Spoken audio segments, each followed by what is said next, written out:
एक रोशन सुबह मैंने फैसला किया कि मैं अपना सिर साफ करने के लिए जल्द चहलकदमी करूंगा। मैं अपने वालिदीन को ये बताए बगैर कि मैं कहाँ जा रहा हूँ एकदम से घर से निकल गया। मैंने साहिल पार किया और ऊपर के खूबसूरत तुलुआ आफताब को देखा।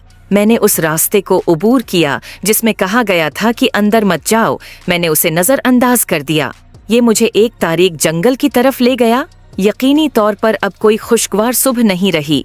मैंने बुलंद आवाज में कहा, कहीं से ये झरियों वाला बूढ़ा आदमी कोने के आसपास आया और कहा, अरे आपको क्या लगता है कि आप ऐसी जगह पर क्या कर रहे हैं? क्या आपने उन इलामात को नहीं पढ़ा जो आप अहमक बच्चे हैं?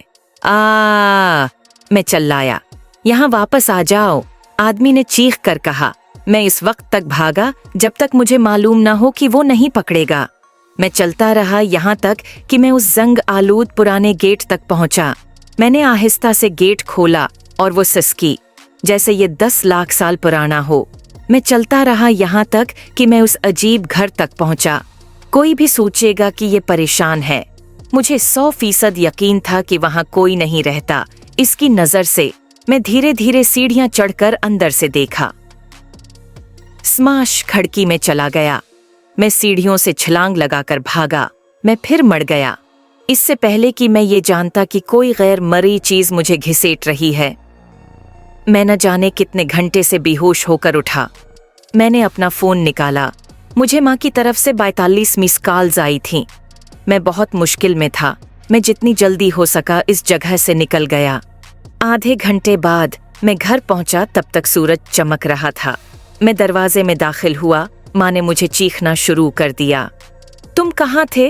मैं सैर के लिए गया था और मेरा फोन मर गया। मैंने झूठ बोला।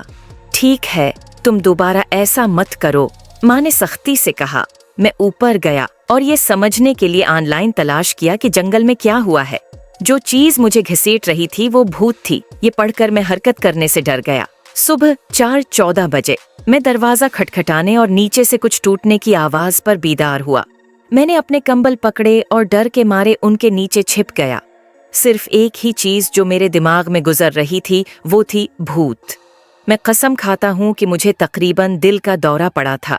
कई रातें गुजर चुकी थीं और हालात बद से बदतर होते जा रहे थे। मुझे तमाम खौफनाक चीजों को रोकना पड़ा। मैंने माँ को बताया लेकिन उसने सिर्फ इतना कहा कि मैं पागल हूँ।